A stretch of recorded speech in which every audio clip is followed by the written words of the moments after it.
Welcome ladies and gentlemen back to another Genshin Impact video. I'm getting a lot of questions about team compositions in the comments on my videos, so that's why I came up with the idea for this one. Now, all of your teams will be based on two foundations. One being really simple, you play the character because you like him and you just want to look at their ass and you just want to play with them. But the second foundation is based on the fact that you want to output as much damage as possible. But how do you do this? Well, you select the character that will be your main damage dealer and you pair that character with support characters. In this video, I'll explain which character are best as DPS, best as support, and why. Before I begin, I want to thank my current members. Thank you for supporting me, supporting this channel, because without my supporters, I wouldn't be anywhere. If you also want to support this channel and get some perks along the way, you can click the join button below and join the Big Brain Club. Without further ado, let's hop in. What makes a character a DPS is the following. The elemental skill is a one-off, you press the button, the skill is performed, and the damage has been dealt. The same can be said for the elemental burst. A character can be best described as a support when their elemental skill and/or burst lingers on the battlefield. That way, the skill or burst can fortify the main damage dealer and grant elemental reactions. In this guide, I do not take the constellations into consideration. I will touch upon some of them, but my main concern is the base constellation. The phase 4 of a character can be unlocked free to play, so I will take that into consideration. With that being said, let's go over the characters. Small disclaimer, this is only from version 1.0. If you're watching this in the future, more characters will be out and touch the button in other videos. Also, any of the characters that I will call support can be played as DPS as well. It's just a matter of likes and dislikes. However, most likely the characters I state being DPS will not be able to be played optimally as support. Amber, the first of the 3 characters we receive. Amber uses a bow and her charge attacks fire a pyro shot. Her skill consists of throwing down a puppet bunny that will pull aggro from mobs and explode after a while. And her burst showers down burning arrows. The skill and burst both stay on the field when switching characters. At the very start of the game, playing Amber as a DPS is quite fine, but using her in the long term, you start to notice that you need setups to maximize her damage output. As an Amber DPS, you can cause enormous headshot damage against ruined guards when it is hit with cryo and then you hurl a pyro shot into its eye. But that's just one enemy. Her phase 4 ascension unlocks her final talent that enables weak spot shots to increase base attack by 15% for 10 seconds, a great ability as DPS. If you're surrounded, auto attacks do less since you're not applying an element to it. Then you can pop your skill so the mobs will attack the bunny, and then you can lay down some charge shots or fire down her burst. As a support, you can swap into Amber, lay down her bunny or burst for the exact same reasons you would do as DPS Amber, and get back onto your main. With that being said, as Amber is more than viable to be played as DPS, I would still count her as a support due to her abilities. Barbara. If you created your account in 1.0, you would have gotten this one for free when reaching Adventure Rank 20. Barbara uses a catalyst and has a hydro element. Her skill creates a melody loop around the active character that heals periodically, but when Barbara is the active one, her basic attacks heal the whole party that scales with her max HP. The burst heals the whole party, scaling with her max HP again. She's a healer, enough said. She's a support, no contest. Her phase 4 ascension gives her a talent that whenever any character picks up an orb, the melody loop duration is extended by 1 second for a max of 5 seconds. It screams that she needs to stay off of the battlefield. Beidou. Available in wishes. Beidou uses a claymore and she rocks it. Her skill envelops her with a shield when holding the button and will absorb damage and release when the duration expires or when you release the button. This works as a counter. Beidou's burst surges lightning and infuses her next attack with electro. The electro discharges will jump between enemies as well. Her phase 4 ascension reduces her charge attack delay, and after using her skill, she gains normal and charge attack speed. Both her skill and bursts are one-off, and don't carry anything over to the different character. When using her skill, she counters incoming attacks and retaliates with buffed up damage numbers. Her burst strengthens her attack as well, so she just needs support to enable her maximum output. Beidou is the Bay of DPS. Bennett. Available in wishes. He uses a one-handed sword. His skill, when pressed, performs a single pyro strike. Holding the skill will result in a level 1 or a level 2 charge level. The level 1 charge will perform 2 pyro strikes, while the level 2 charge will result in 3 pyro strikes where the third one explodes and launches both Bennett and the enemy. At Ascension Phase 4, the cooldown is reduced by 50% and Bennett will no longer be launched. Bennett's burst created a pyro field where anyone who stands in it will receive continuous healing when their health is below 70%. This scales with his max HP. When their health is over 70%, the character will receive an attack bonus based on Bennett's base attack. This field lingers on the battlefield. Bennett's skill can be really useful when fighting as him, but I do really feel like his burst is what sets him apart. It's the ultimate support that heals you to a specific percentage and then boosts your attack over its entire course. If you have another self-sustainable DPS, you would theoretically just receive an attack boost. To me, Bennett is a great support. Chongyun, available in wishes. Chong uses a claymore. His skill will smack the ground and cause a cryo explosion. After this, a circular field of cryo is laid down and anyone in it will receive a buff that changes any melee attack to do cryo damage. At Ascension Phase 4, when the frost crystal disappears, it will explode and decrease enemy cryo resistance by 10% for 8 seconds. Chong's burst summons 3 giant cryo spirit blades that explode when they hit the ground and deal AoE cryo damage. I think Chongyun is a better support than DPS, simply due to the fact that his Phase 4 Ascension does not aid him at all, since the cryo damage buff is gone after the explosion. So you only use like 2 or 3 seconds of that debuff. Enemies inside the field should have the cryo debuff as soon as they enter the ring. But aside from that, using Chong's skill to buff the main DPS attacks with cryo damage is a better way to use a character. Fischl, available in wishes. She uses a bow and charge attacks will shoot electro bolts. Fischl has a crow called Oz. She can call upon him with her skill. Oz will stay on the battlefield for some time and shoot at nearby enemies. Fischl's burst allows her to turn into Oz, fly over the battlefield a little bit, and upon landing, will leave Oz as though she used her skill. Oz will always stay on the battlefield even after swapping out. I've seen many people, including myself, try Fischl out as a DPS character, but she actually truly shines as a support.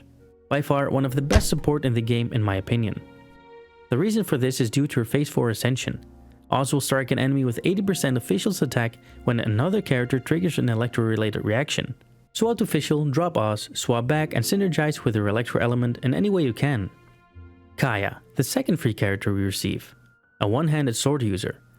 His skill shoots out cryo energy in a cone in front of him. Anyone inside will receive the cryo damage and be debuffed with cryo element. At Ascension Phase 4, enemies hit by this skill will produce more elemental particles. Kaeya's burst will summon 3 ice crystals around the active character that deal cryo damage when they hit an enemy. Kaeya can be a great DPS if you have the correct support characters to aid him, but he can be a very great support as well. Due to the fact that his skill is such a low cooldown, you can swap into him, use his skill and swap out to synergize with his cryo debuffs. His burst also lingers, so it can be utilized by a different main DPS. A great cryo support. Lisa, the third free character we receive. An electro catalyst wielder. Lisa's skill, when pressed, will send out a homing orb. It will deal damage and apply conductive status that has a max of 3 stacks. When she holds the skill, a field will spawn around her and the sky turns purple. When the field is completely filled and she releases her skill, Lisa will deal enormous electro damage to anyone in the field. When those enemies had conductive stacks, it will deal even more damage to them, but the stacks will be cleared.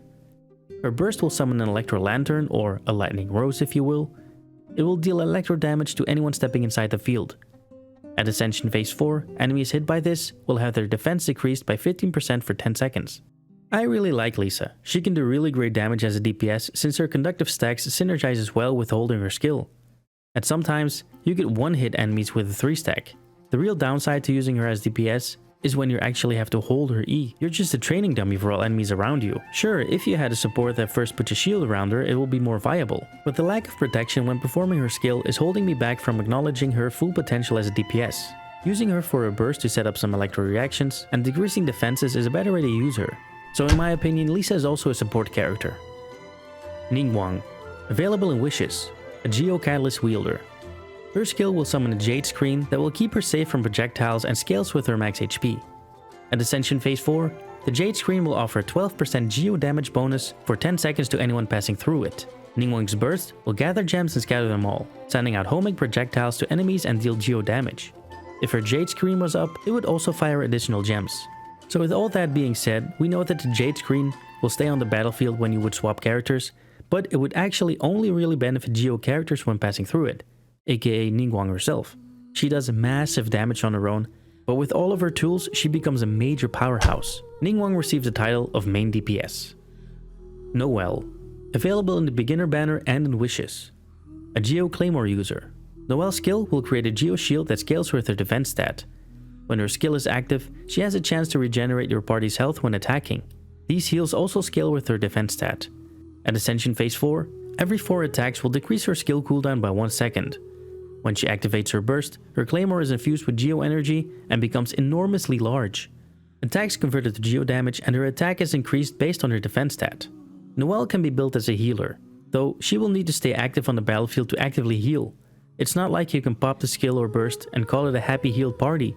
You will need to learn her moveset and optimize her attacks to push out as much healing as possible. In this case, pointing her as a support or DPS is hard, since you basically play her as a DPS when using her as a support. But her attack is also increased by her defense stat when her burst is active, which means she could possibly push out more damage than anyone else on your team. I myself use her as support, but building her as DPS could be even more beneficial. Noelle will be my first hybrid, DPS support. Razor, available in wishes.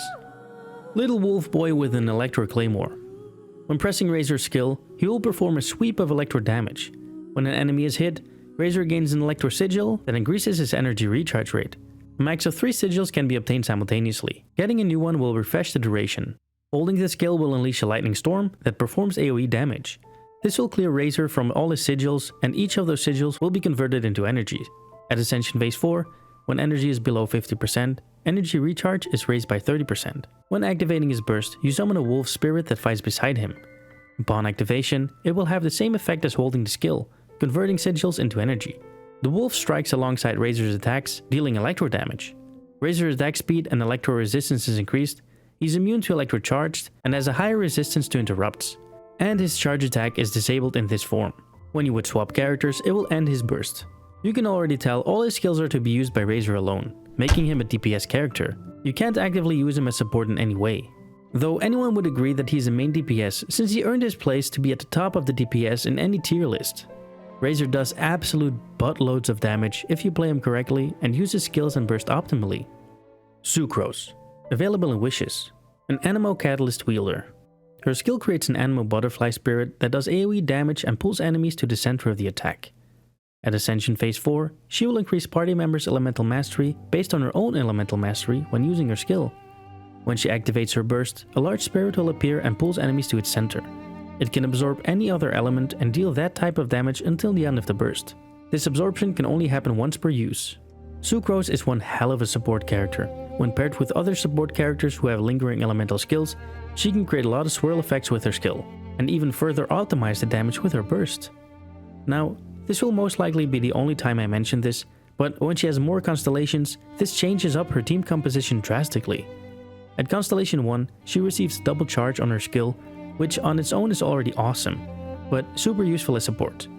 But at Constellation 4, however, she will reduce her skill cooldown by 1 to 7 seconds every 7th normal or charged attack. This would mean that if she were to be a DPS, spamming her skill would be an absolute thing and create so many particles that her burst is almost instantly regenerated upon cooldown.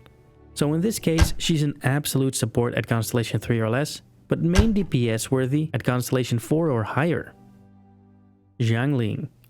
Available in wishes, but also free when beating floor 3, chamber 3 in the Abyss Corridor. A Pyro Polearm wielder. The only polearm wielder in 1.0. Her skill will put down a fire-breathing bear called Guaba. He will eat a pepper and then spew fire 4 times and disappear shortly after.